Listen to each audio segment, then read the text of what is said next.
Hello student, biology class में आपका हार्दिक स्वागत है। आज हम बायोलॉजी क्लास में बात करेंगे गुरु बीजाणु जनन। गुरु बीजाणु जनन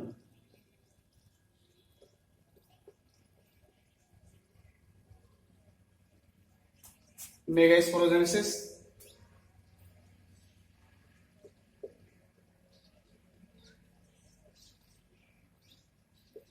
गुरु बीजाणु जनन क्या है? गुरु बीजाणु जनन क्या है? गुरु बीजाणु मात्र कोशिका से, गुरु बीजाणु मात्र कोशिका, गुरु बीजाणु मात्र कोशिका के द्वारा अर्धसूत्री विभाजन क्रिया से गुरु बीजाणु बनने की क्रिया को अर्धसूत्री विभाजन होगा और अर्धसूत्री विभाजन क्रिया से गुरु बीजाणु बनने की क्रिया को गुरु बीजाणु जनन कहा जाता है। अर्थात गुरु बीजाणु मात्र कोशिका होती है, अर्धसूत्री विभाजन क्रिया के द्वारा क्या करती है? गुरु बीजाणु का निर्माण करती है। इस क्रिया में बीजांड के अंदर बीजांड काय होता है। बीजांड काय है? इस बीजांड काय की अधस्थ त्वचा की कोशिका होती है, बड़ी स्पष्ट केंद्रक वाली वह सघन झिल्लियों वाली हो जाती है। ये बीजांड काय है और इसकी एक कोशिका है। ये बीजांड काय एक कोशिका है, बड़े आकार वाली हो चुकी है, अर्थात इसे कहा जाता है गुरु बीजाणु मात्र कोशिका। ये है गुरु बीजाणु मात्र कोशिका।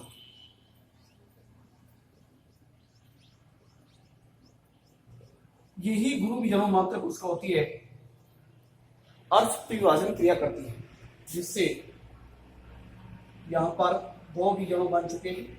ये डियाड अवस्था है,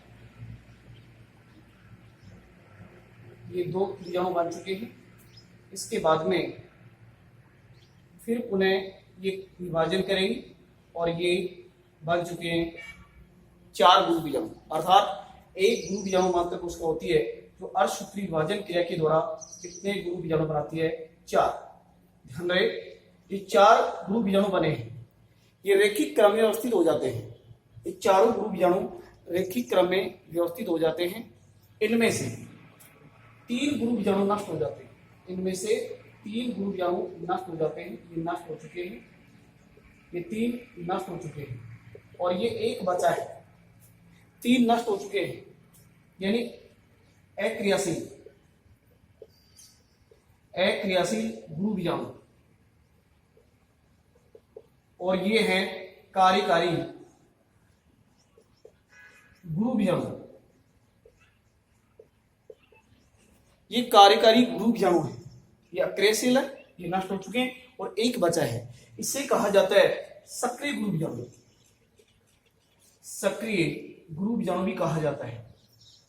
ये सक्रिय गुरु बीजाणु है, अर्थात यही मादा युग्मकोद्भिद की प्रथम कोशिका है। इसी से भ्रूणकोश बनेगा। तो क्लियर बात यह है कि एक गुरु बीजाणु मात्र कोशिका, ये डियाड अवस्था है, दो बने, डियाड का मतलब दो है, ये टेट्राड है, टेट्राड का मतलब चार है।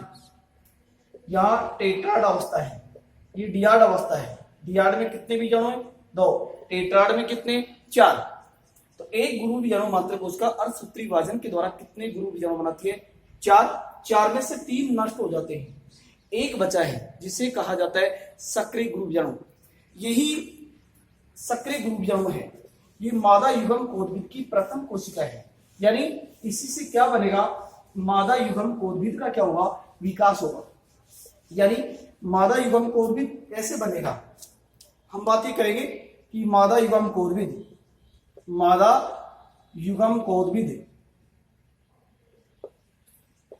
अर्थात जिसे कहेंगे भ्रूणकोश। मादा युग्मकोद्भिद का विकास किस प्रकार से होगा? भ्रूणकोश का निर्माण किस प्रकार से होगा? अभी आपने देखा कि एक क्या है, ये सक्रिय गुरु बीजाणु बना है। सबसे पहले अपने आकार व आयतन में वृद्धि करेगा। इसके बाद में इसमें तीन समसूत्री विभाजन होंगे, जिससे कुल 8 केंद्रकों का क्या होगा? निर्माण होगा। पहले समसूत्री विभाजन क्रिया में कितने केंद्रक बने? 2। ये समसूत्री विभाजन क्रिया हुई है, पहले आकार आयतन वृद्धि करेगा, 2 केंद्रक बने, अर्थात ये कहां चले जाते हैं? ध्रुव के ऊपर चले जाते हैं। इसके बाद में प्रत्येक ध्रुव के ऊपर जो केंद्रक है इसमें 2-2 बार समसूत्री विभाजन होगा।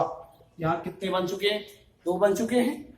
एक बार समसूत्री और होगा, यहाँ पर फिर समसूत्री विभाजन क्रिया होगी, जिससे प्रत्येक ध्रुव के ऊपर इनकी संख्या कितनी बन जाएगी? 4-4 हो जाएगी। 4-4 बन चुके हैं।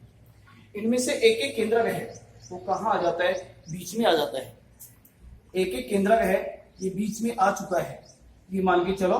तो यहाँ पर ध्रुव पर इनकी संख्या कितनी रह जाती है? 3-3। और केंद्रक में कितनी होगी? 2। प्रत्येक केंद्रक के चारों तरफ कोशिका द्रव एकत्रित हो जाता है, जिससे ये कोशिका का रूप ले लेते हैं। यहाँ कोशिका बन चुकी है, अर्थात 3 कोशिका ऊपर है, 3 नीचे है और 1 बीच में बन चुकी है। यानी कितनी होगी? 7 कोशिका। केंद्रक कितने हो गए? 8 केंद्रक हो चुके हैं।